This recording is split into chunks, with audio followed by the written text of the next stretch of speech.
Right now, as you're watching this, a computer is monitoring the North Sea. If it detects danger, it will automatically close these two gates, each of which are the height of the Eiffel Tower and twice as heavy, without a single human being in the loop. A machine is ever watching, ever acting, and as a result, 1.5 million people stay safe. I'm in the Netherlands to find out how they built this thing, and what I found is an 800-year war against the ocean.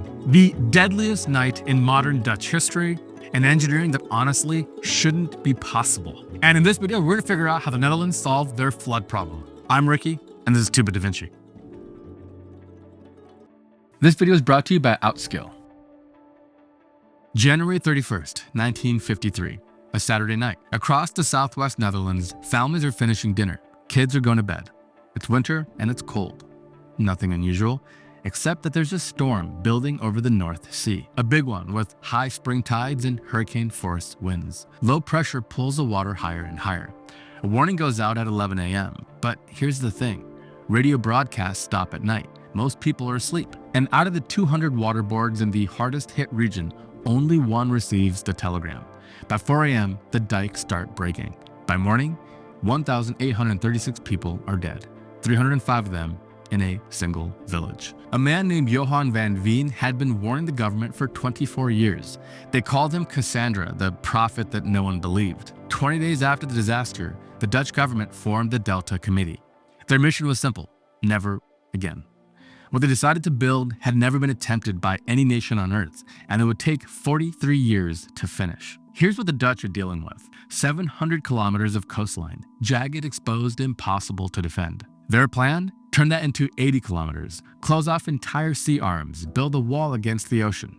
They called it the Delta Works. 13 massive structures, dams, barriers, locks, and it took 43 years to complete and cost over $13 billion. For context, the Great Pyramid of Giza took about 27 years. The Dutch were building 13 megastructures simultaneously for nearly twice as long. When it was done, the American Society of Civil Engineers named it one of the 7 wonders of the modern world. So how do you close off an ocean, especially in the 1950s, with no GPS, no computer modeling, no precedent to follow? First rule, don't start with the hard stuff. They built the smallest structures first, then the next smallest, then the next. Each project was a learning experience for what came later. Second, they invented things nobody had built before, like these prefabricated caissons, massive hollow concrete boxes built on dry land, then floated out into position and sunk into the seabed. Imagine building a parking garage, putting it on a barge, sailing it into the ocean, and dropping it exactly where you need it. That's pretty much what they were doing, over and over. They figured out how to build stable foundations on sand and mud that shifts with every tide. They developed new ways to predict how water would behave decades into the future, not by looking backward at old floods, but by calculating forward. They built ships that had never existed before, custom designed just for this project, lifting vessels, precision placement rigs, floating construction platforms. And they solved a basic problem. The Netherlands has no rock, none.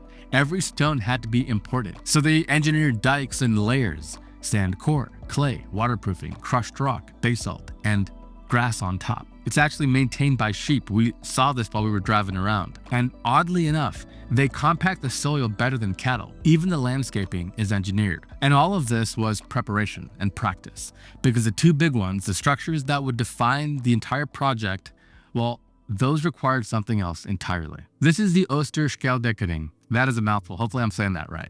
But it was 9 kilometers long, the largest storm surge barrier in the world. 65 concrete piers, each one weighing 18,000 tons. That's heavier than the Statue of Liberty.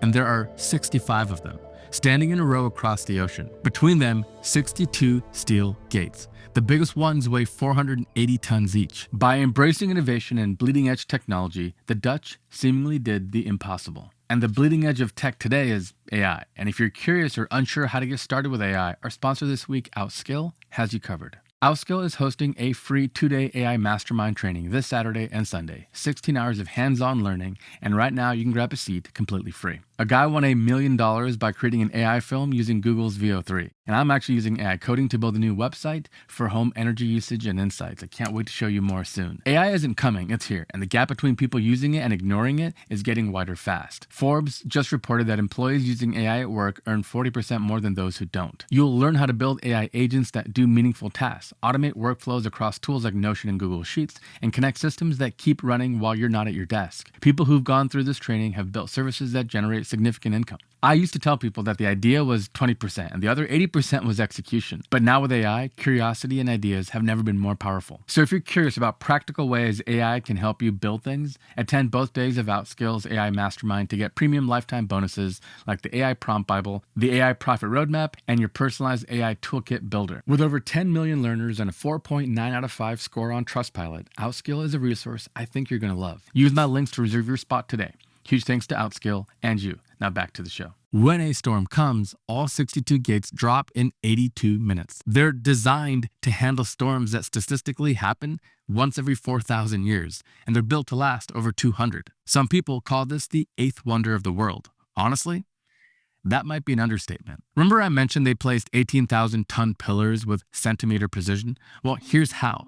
They built an entire artificial island right in the middle of the estuary. That became their construction base. Each pillar took a year and a half to build, just waiting for the concrete to cure. So they started a new one every 2 weeks, assembly line style, but for structures the size of apartment buildings. Then custom-built ships, Australia for lifting, Makoma for placement, carried each pillar out and set it down in open water with centimeter accuracy. But here's where it gets really interesting. This almost looked completely different. The original plan was a solid dam. Simple, cheaper, but it would have killed the entire Eastern Shelf ecosystem. Oyster farmers protested and environmentalists too. So the government made a call. Scrap the dam design and start over. Build something that stays open most of the time, letting tides flow, keeping the ecosystem untouched, and only close when there's an actual storm. It cost way more and it was way more complicated. The engineering was way harder, but they proved something important. You don't have to choose between protecting people and protecting nature. The Maeslantkering is incredible, but it's not even the biggest moving structure they built. It's not even the most automated. What they built to protect Rotterdam, that is where the story gets truly insane. Rotterdam, Europe's largest port. 30,000 seagoing vessels pass through here every year. This is the economic heartbeat of the Netherlands. Close it down and the economy bleeds out. Leave it unprotected and the next big storm drowns 1 million people. So they had to build something that could do both. Stay completely open for daily shipping, then transform into an impenetrable wall in the event of an emergency.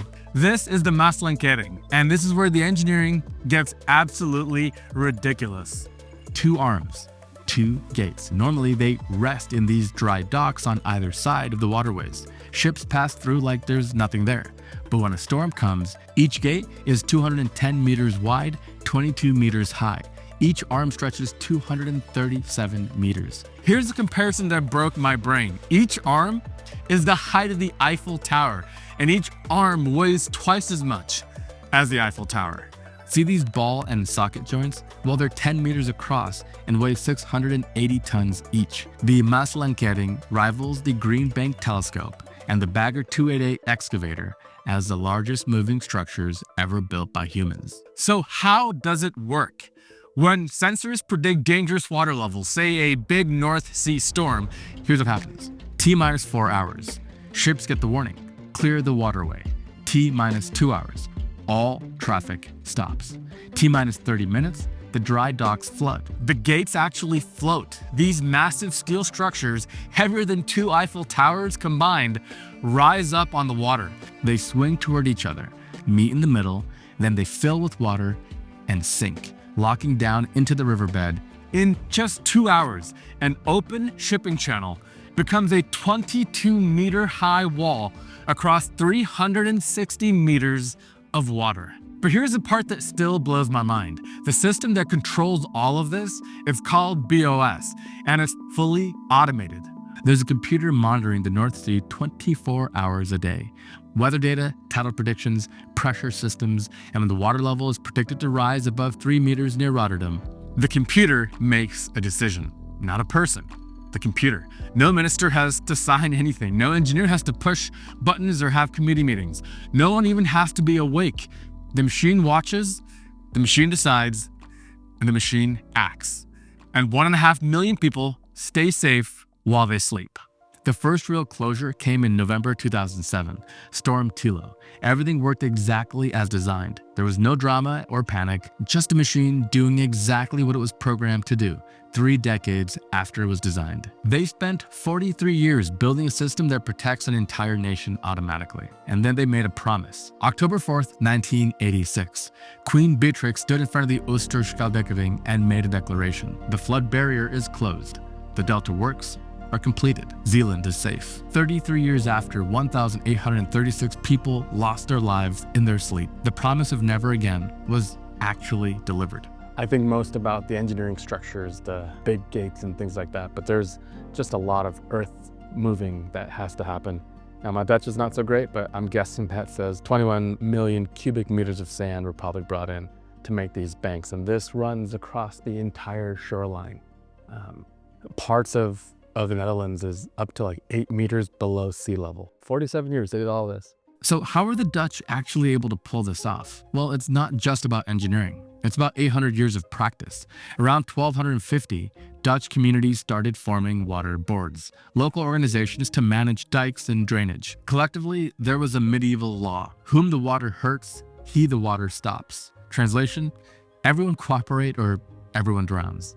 And there was really no opt-out. And those water boards actually still exist, 21 of them. There's 12,000 employees, 3 billion euros of annual budget, and they hold elections. They levy taxes, and they've been doing this longer than most countries have even existed. That culture of forced cooperation became Dutch political DNA. It's what they call the polder model: consensus, compromise, long-term thinking. There's a saying: God created the earth, but the Dutch made their own country. A 43-year-old mega project seems possible when your institutions have been thinking about these problems for over 800 years. But here's the thing: they didn't stop. 1995, there was a new crisis, not from the sea, from the rivers. 200,000 people were evacuated, and the realization was that you can't just keep building higher dikes forever. At some point, you run out of room. So they tried something radical. Instead of fighting the water, they gave it space. There were 34 projects with a combined price tag of 2.3 billion euros. They've moved dikes inland, dug flood channels, lowered floodplains. Water levels dropped about 35 centimeters, and the results were that the city were safer and more beautiful. Even just driving around here, you can tell that every business and residential complex is built with water management in mind. There's moats and waterways and channels and low-lying areas for flood prevention. It's literally baked into the design of everything around this place. Water management is at the heart of every part of Dutch design. It was in every road, left and right, everywhere you look. They think about this and they take it really seriously. They went from fighting water to working with it. And now they're teaching the rest of the world how to do the same. What started as survival became an export industry. Dutch water expertise is now a multi-billion-dollar business. The companies that built the Delta Works, they're building flood defenses on every continent. Well, maybe not Antarctica. When Hurricane Katrina killed 1,500 people in New Orleans in 2005, you know who the Americans called? The Dutch. They ran workshops called Dutch Dialogues, redesigned the city's entire approach to water, and over $120 million in Dutch design projects followed. Jakarta, the capital of Indonesia, is sinking 4 inches a year. The ground itself is collapsing as groundwater gets pumped out. The solution is a $40 billion project that will take 30 or 40 years to complete, and the entire thing was designed by Dutch engineers. Their planning commissions said it plainly: the Netherlands is the pioneer in the world in managing water resources. They've gone from a small country that almost drowned to basically the teachers in how to handle flood mitigation around the world. This is a story that I really wanted to make because I sometimes wonder if we have the political will to do big things anymore. I mean, think about like the Hoover Dam. Could we build the Hoover Dam today? Do we have the political will and collaboration to do so? I'm not sure. Think about places like Miami and Bangkok, Mumbai, Shanghai, all of which are coastal cities prone to flood. And this is where I need your help. Sound off in the comments below. Do you think countries around the world today have the political will to do what's needed? Like New Orleans, for example, has done some things, but there's still a lot to do. They have not solved flooding the way the Dutch have, but could they? What keeps us from doing so? I'd love to know your take. Sound off in the comments below. And until next week, check out this video that we think you're going to love as well. I'm Ricky with Tuba Da Vinci. Thank you so much for watching.